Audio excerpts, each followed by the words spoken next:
Hey there, and welcome to a very special episode of Fast Forward, a podcast from QSR Magazine. My name is Sam Okus. I'm the editor of QSR and the editorial director of Food News Media. Today is our first episode in the Restaurantology series. So Restaurantology is a partnership with Savory Fund, which was launched earlier this year by investment firm Mercato Partners, and it was established to make investments in up-and-coming restaurant concepts to equip them with the resources that they need to prepare them for growth and to make them profitable. Savory's portfolio currently includes fast casual brands like Mo Betta's, Swig, R&R BBQ, and the Crack Shack. And they also have full-service brand Via 313 Pizzeria. Restaurantology is going to be a 5-day virtual experience that includes both video and podcast. We are going to roll out one episode per day all week, and we are going to roll those episodes out as video panels on QSR's website as well as on Savory's website at savoryfund.com/restaurantology. That's restaurant, OLOGY. And we're also going to distribute these panel sessions via the Fast Forward feed. The point of this is that each of these sessions is going to be designed to educating emerging operators on how they can overcome the challenges of the pandemic, prepare for smarter expansion and better profitability, and then also navigate the search for investment partners that can serve as support along the way. So all week this week, again, we are going to roll out one episode per day starting today. And today's episode, I'm very excited to be speaking with R&R BBQ President Neil Harfert and Savory Management President Shauna Smith. And in this conversation, we really get into talking about how hospitality and culture can help emerging brands to really fuel their growth plans. Neil says at one point in the session, I think it was really great, he says that great real estate and great recipes are not key to growth, but rather it's the people who bring that to life. Throughout this conversation today with Neil and Shauna, we're going to be touching on how R&R pivoted to survive the pandemic, how they are planning to grow, what kinds of lessons they've learned along the way, but especially how they've leaned into hospitality, the people at the brand, and the culture in order to set the brand up for exciting things. R&R, just as a quick background, is a Utah-based barbecue fast casual concept. They're really aiming to become kind of the premier barbecue player in the Western U.S., but they have plans to grow. They have 8 units today, 8 in the pipeline, and further plans to grow. And again, as Neil gets into, that's really all about their people that they're trying to lean into to get this brand growing and thriving now and after the pandemic.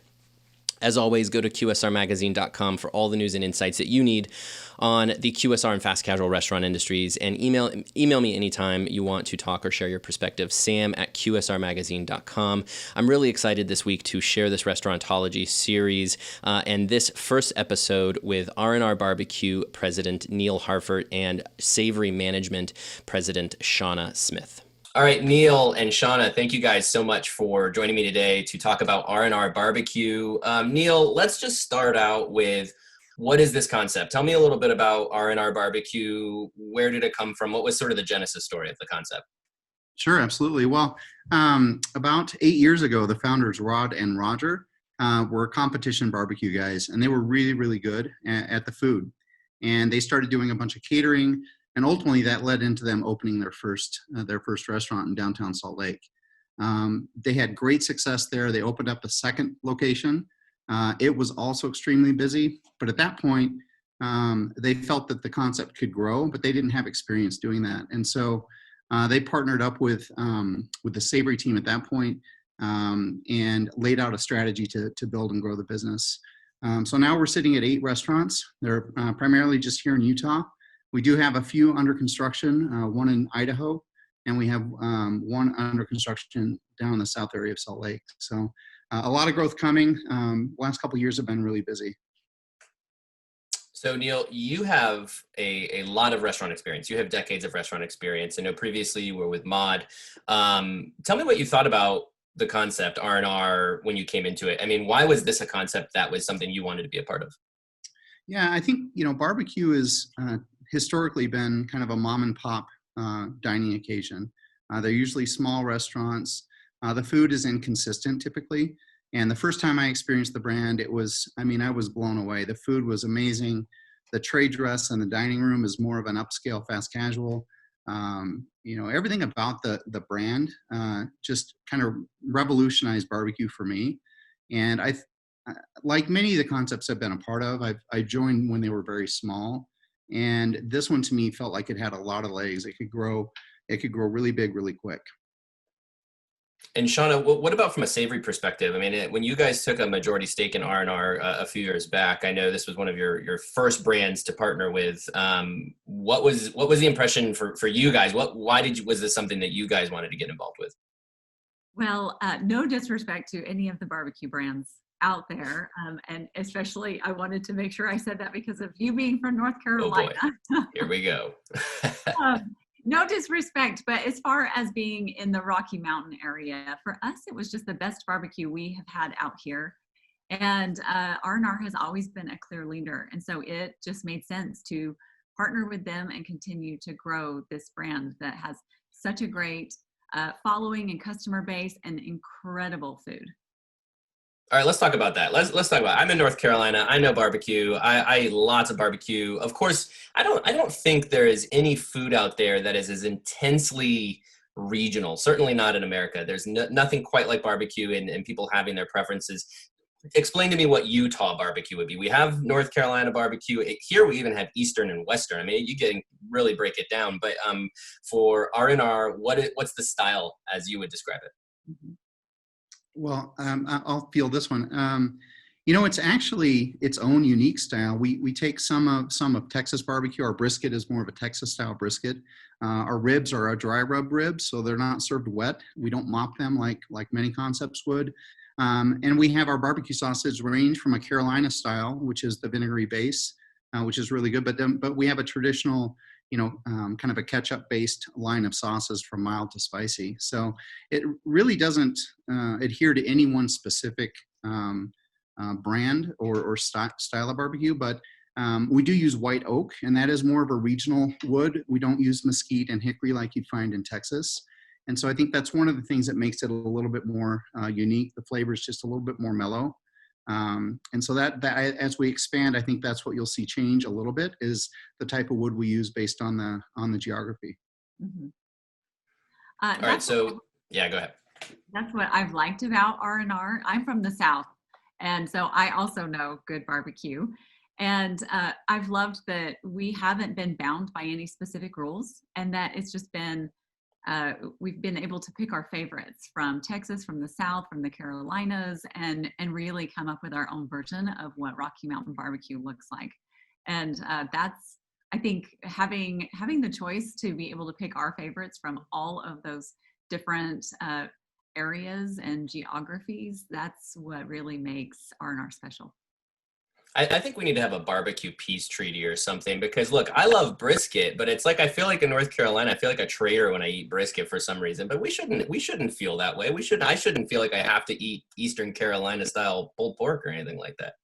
Yeah. Yeah. There's an idea for you. You guys host it. Yeah, brisket is the most popular protein that we sell, and so I don't know if that's just a regional kind of demand and that's similar to other areas, but our ribs are extremely popular as well. And so, yeah, I think people can find a little bit of whatever they're looking for. Mm-hmm.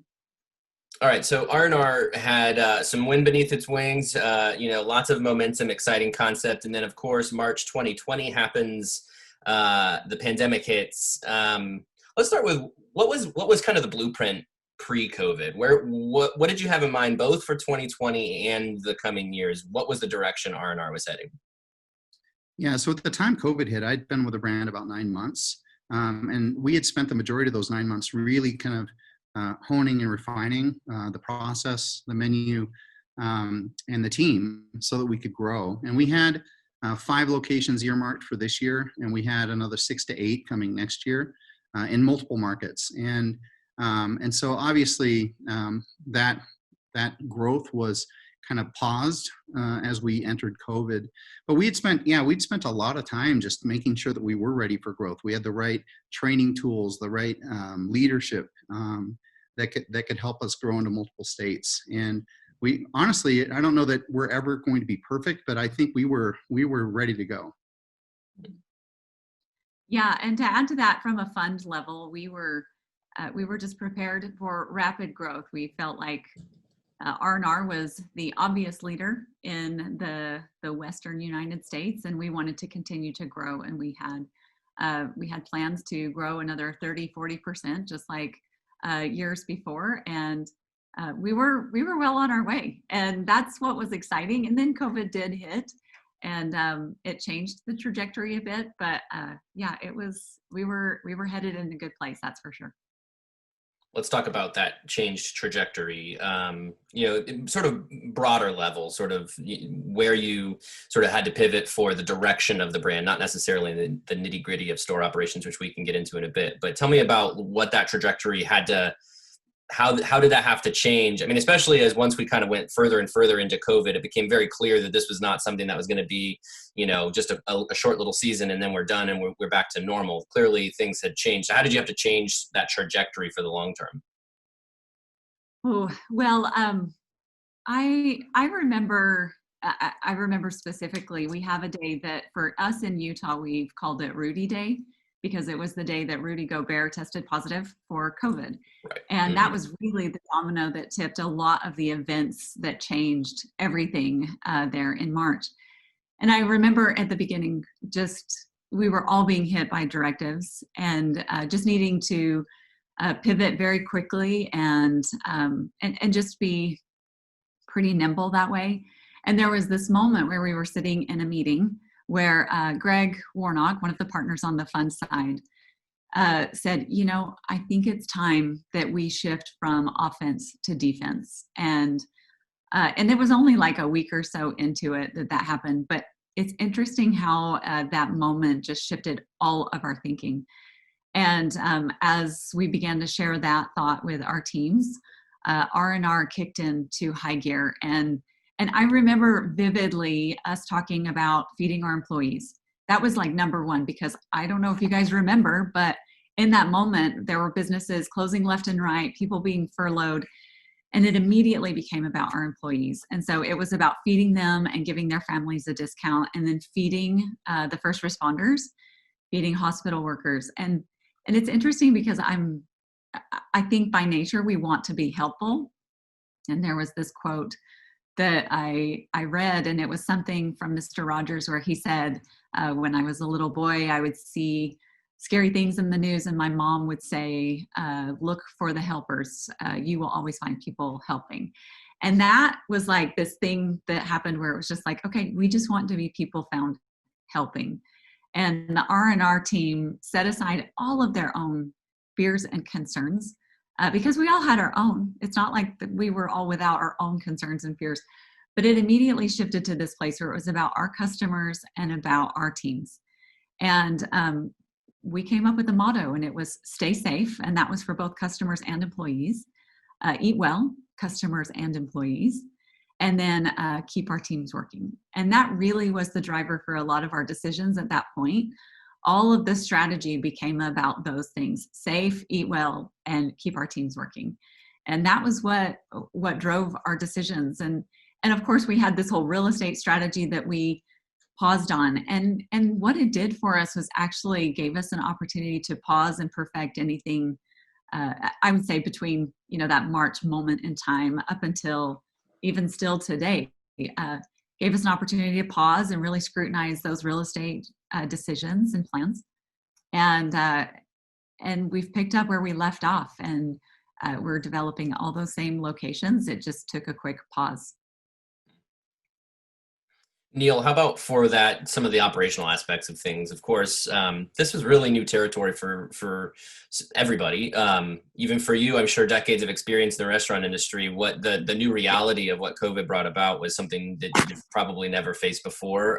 Closing dining rooms, shifting to primarily or only off-premises business.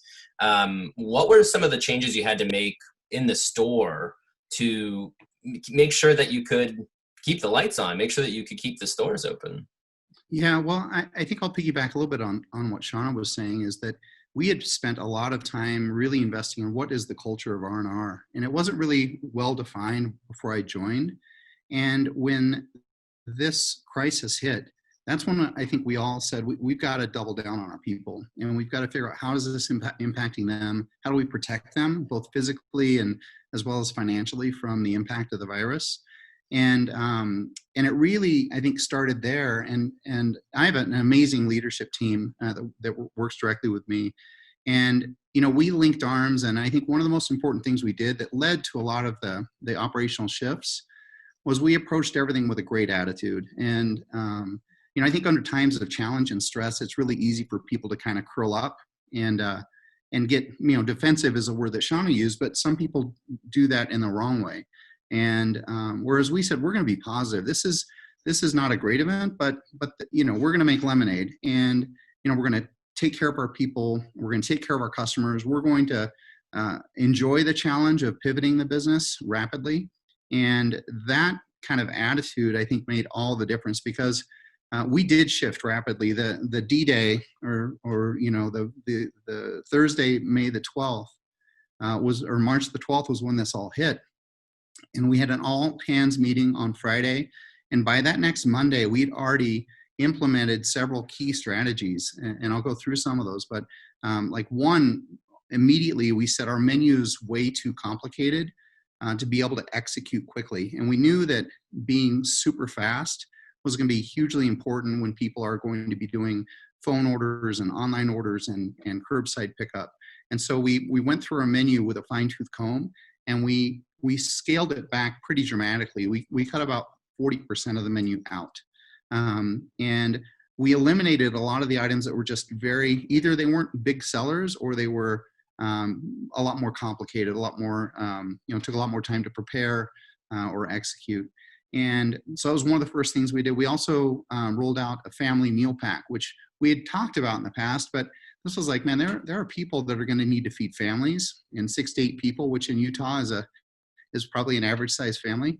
And so we came up with a family meal pack. We rolled that out the Monday after all this kind of hit us. So yeah, that the curbside pickup, that was something we talked about in the past, but this really put it to the forefront. We needed to have a process and a system to be able to help our customers do that efficiently and without a lot of friction.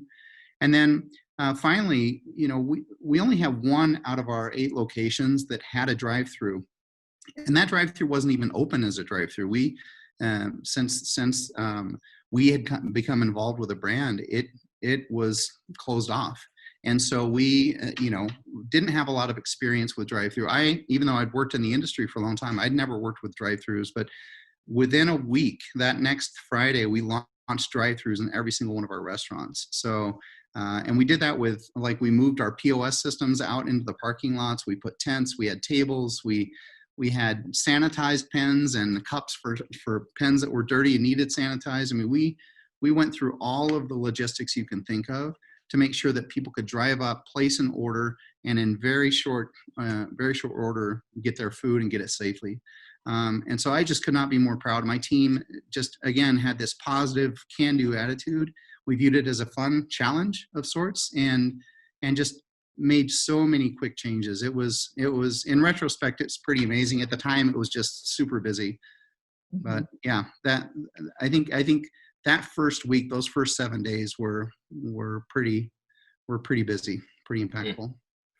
You've got to be the only restaurant in America that just sort of stumbled into a drive-through that you had already in your store. Everybody is jealous of you that just happens to be there, and you finally turn it on. But yeah, tell me about the off-premises strategy, because obviously this was the direction of things already before, right? So before COVID, delivery was already happening. Mobile ordering, digital ordering tools, this stuff was making all of this a lot more efficient and possible for restaurants that had not done any kind of off-premises before. Drive-through is kind of one thing, because that's, that has sort of some logistical implications. But I mean, just when it comes to third-party delivery and curbside carryout, things like that, we were heading there already. But this really thrust everybody into it. So how has it changed your approach to off-premises for the long term? Yeah, well, and keep in mind, we had only been using third-party delivery companies for about a year. So we had started with DoorDash, but we had just in January of this year rolled out Grubhub, and it wasn't until during the pandemic that we added on Uber Eats. So I wouldn't say that we were experts in third party, but you're right. It instantly a huge impact to our business. The first week that it really hit us, our sales were down over 60%. In total. And keep in mind, catering is a big part of barbecue brand sales, 20-25%, depending on the store. And all of that went away immediately. So there's a big chunk of your sales, a quarter of your sales just gone. And so we realized instantly that we were going to have to build a better process and a better engine to help manage off-premise. We went from about 20% of sales being third-party to some stores over 50%, even 60%. And that was quick and immediate. Online orders, third-party delivery companies. And so it did a few things. I think one of the first was our dining rooms closed. And so we had team members that would typically help in the dining rooms that we repurposed, redeployed. And we actually built out larger stations that we could use for back of house for production, so that we could be quick and accurate in getting the meals out. And how that has impacted us moving forward is, we have a lot of sites in the pipeline now. I mean, we have 8 active sites that we're in the middle of working on designs for, and in all of those, we're building a little bit more capacity in just the physical plant, in the equipment and in the stations. We also had to modify our labor model and how we deploy our teams. And when 60% of your 60% is coming from just the digital side of the business, and when it was only 20%, it's a huge shift in how you manage and deploy your teams and what skills you need in those positions. So to say that it was a pretty steep learning curve initially, absolutely. But the good news is we figured it out. And in many of our stores, despite still having lost a lot of the catering, we have several stores that are double-digit positive versus last year. And I think it's because of how quickly we pivoted and embraced the third-party platforms and online ordering, and how we developed processes and systems that could help us execute there. And then lastly, one of the things that I think was key was we have the Savory platform has in-house development teams, web development teams, and they developed an app for curbside check-in that we could tweak on the fly. So if something wasn't working quite right, it's a quick phone call. Hey, give me 2 minutes. They change the code. They relaunch the app, and that was super helpful. We didn't have to kind of wait in a queue to get something that was customized for our customers and for our business. I have a couple things to add on that note, on third party. One, we're still smoothing out the ordering process, but just from the perspective of the customer, I think that's one thing we've tried to do is take a look at it from an outside perspective. How can we make it an easy user experience? And then also thinking of that customer, we've invested in a lot of training for accuracy with our employees. I know for me, a personal bugbear is when I get home and I have an order that has no sauce in it or different things like that. So accuracy right now with all of that off-premise business is so huge. Yeah. And then we have engaged a loyalty program where we can actually reach out to our loyalty members and tell them about different specials and things that we have going on. And that's been huge with this whole off-premise movement that has shifted. And yeah, it was on its way, but I think any change or what was going to happen in the next 10 years was pulled forward this year, essentially. Yeah, Sam, one of the things I would add is that one of the hallmarks of barbecue is it's a communal food, and we had been working really hard as part of our culture to establish backyard service, which really just means treating people like they're in your backyard.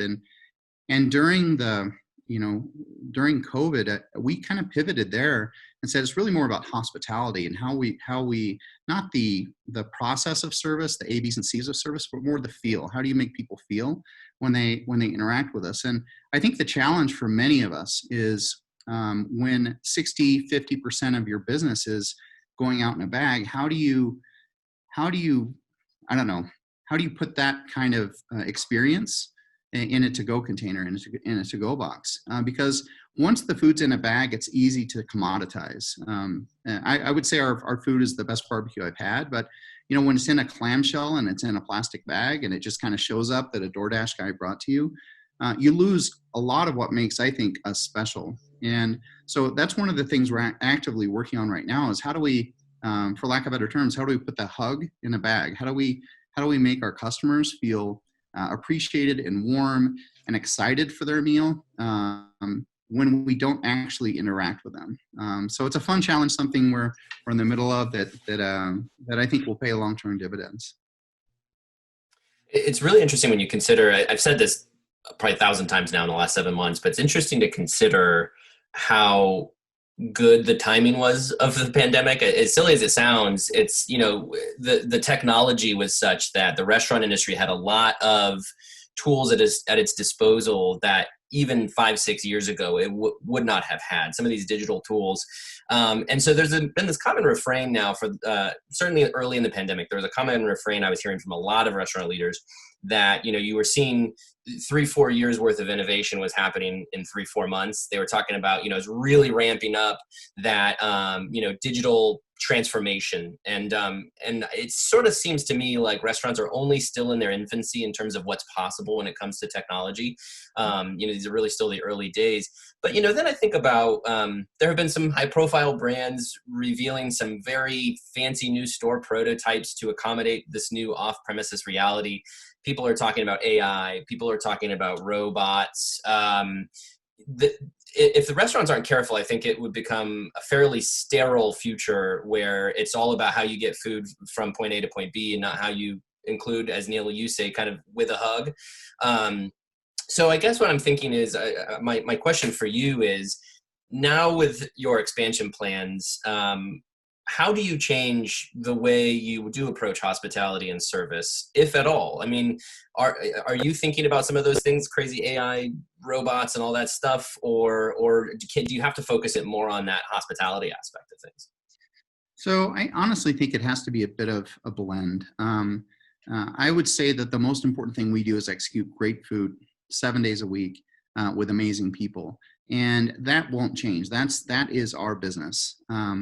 But we are embracing technology, and we're actually in the middle of changing our online order provider because we want a better experience for our customer. And so I think we have to pay attention to the needs of our customers, the needs of our employees, and find the right balance.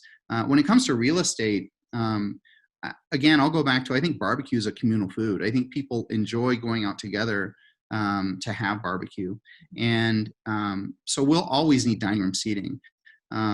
We have talked about, do we do some kind of a satellite small footprint version? But for now, we're really kind of sticking to a similar model.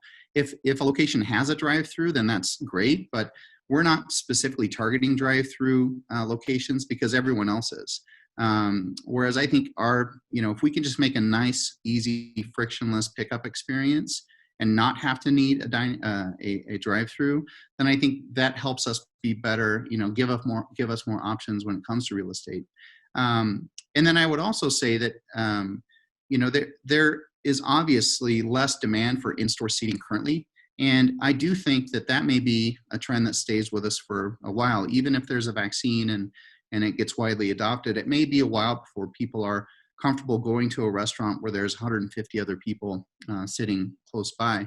And so our real estate footprint, like many things in the business, we're just being a lot more nimble. And so we can go into a space now. It used to be 5,000 square feet was kind of our middle of the fairway.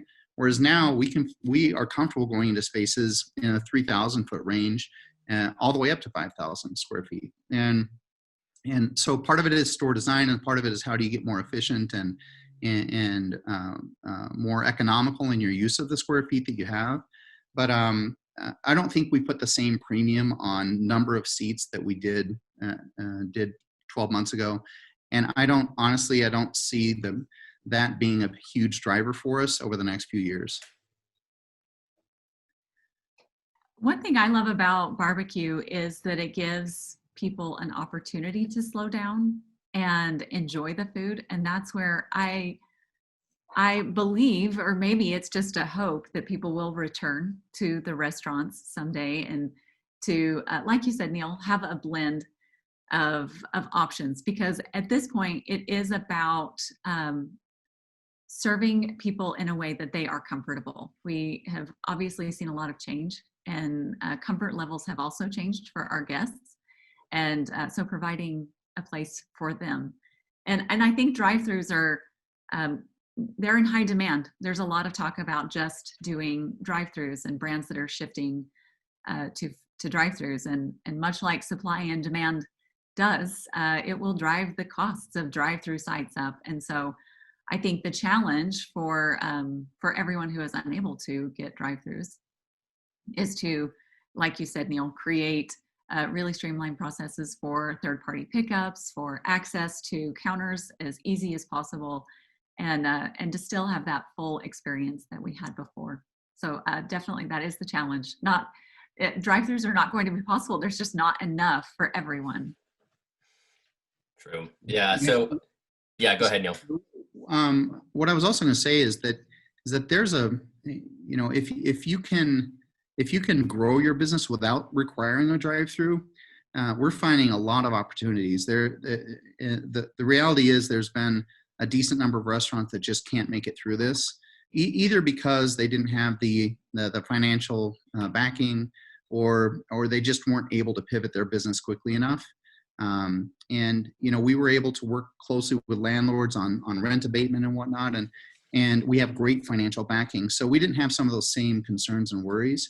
But the reality is there's going to be a lot more real estate on the market, and if we can be nimble and flexible, then that will fill our pipeline a lot faster than if we were really kind of narrowing the focus and really trying to only find kind of that one perfect site. Mm-hmm. That makes sense. Yeah.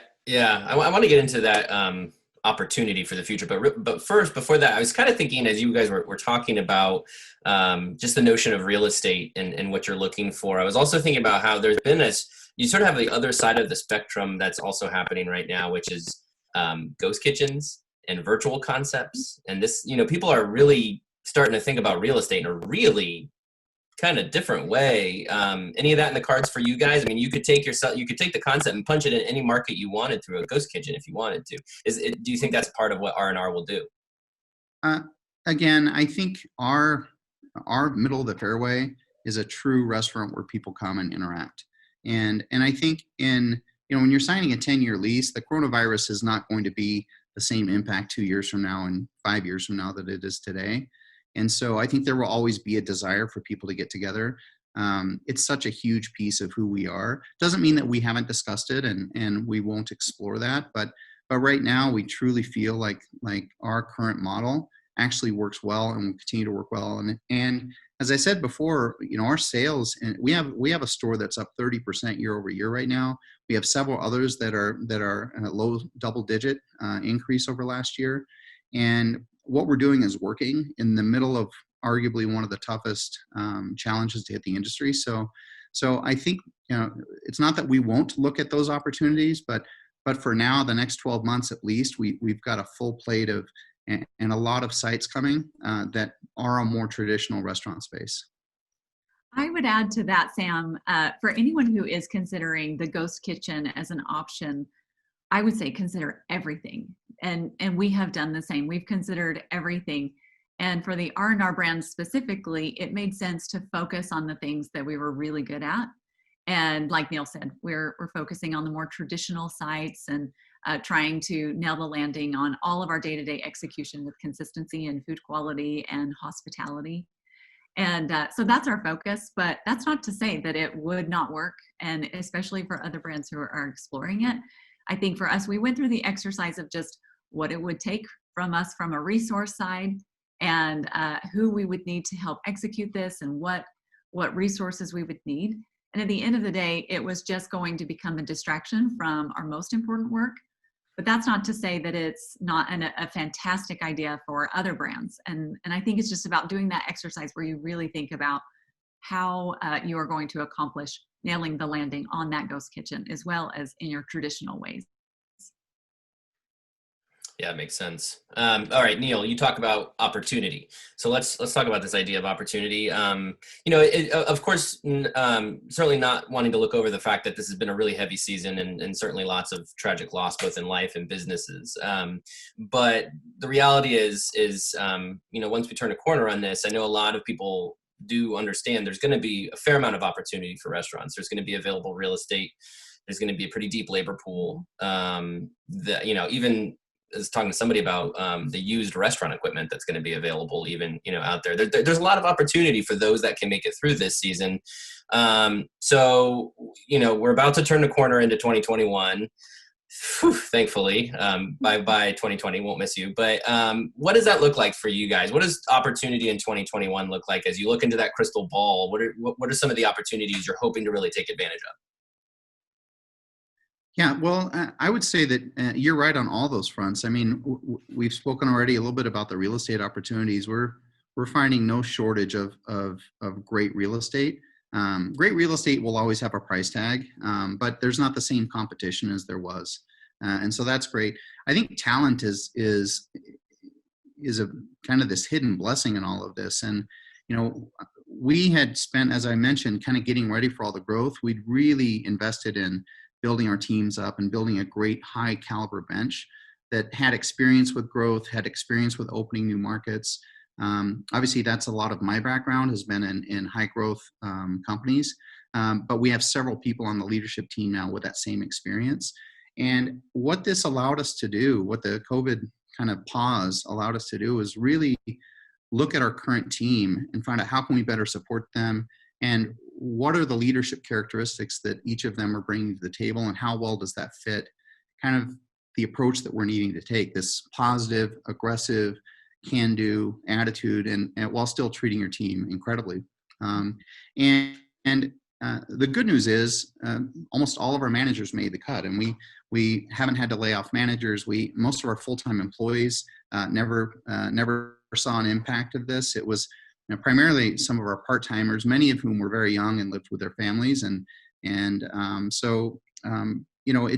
it's now kind of, as we have already kind of in our strategic planning, we've already turned the corner from COVID. We're no longer basing growth decisions on the impact this has had on the business, because, as I mentioned, our business is still really healthy.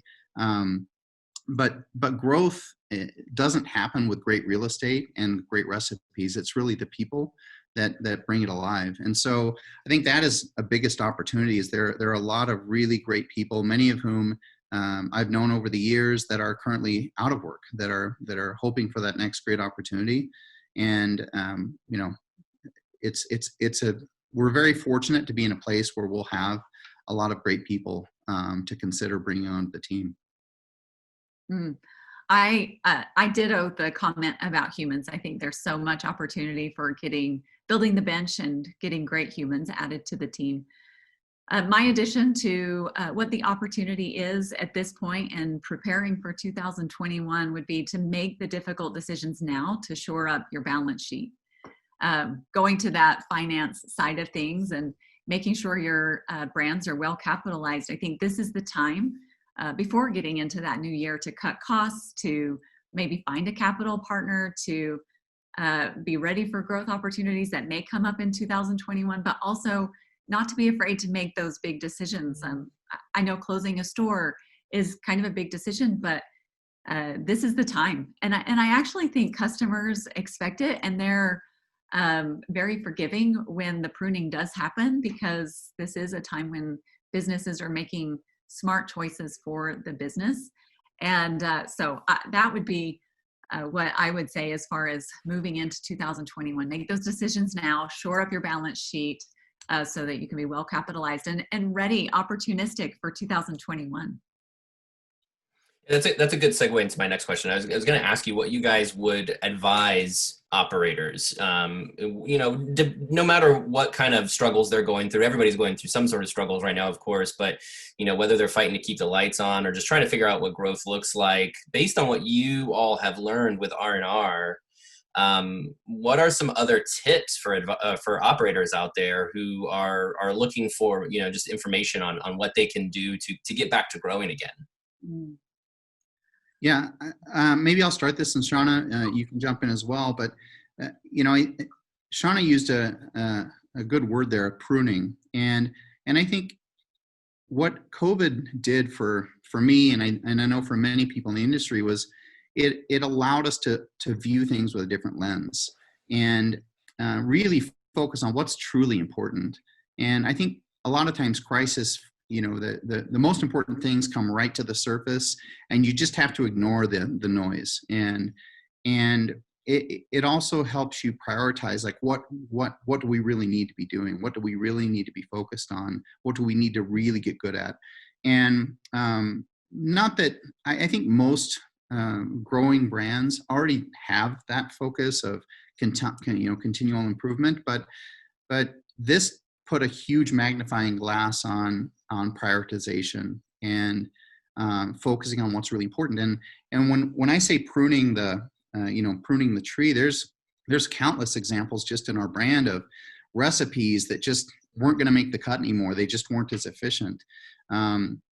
What was really interesting is that we have a strong economic model, and the controllable expenses, food cost is higher in a barbecue brand because of all the protein, but the labor can be really efficient. And what we found going through COVID was, despite sales falling 50% and then gradually kind of climbing back up, because of how we pivoted and because of how aggressively we looked at deployment and whatnot, we were able to run better hourly labor than we'd run in the past. And it was really about just getting super efficient, and processes that took 3 steps, we figured out how to do it in 2 or 1.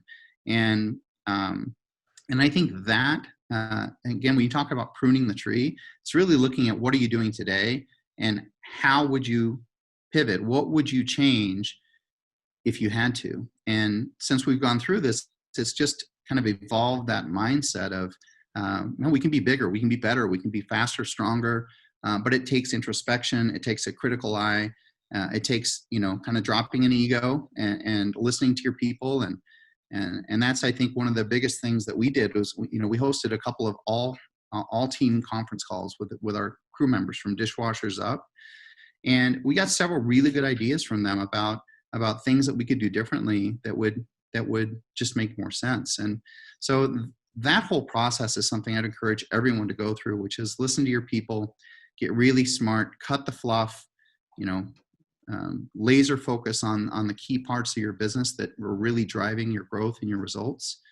And then you'll have time for some of those other projects, but it's really kind of keeping your focus narrow. Yeah.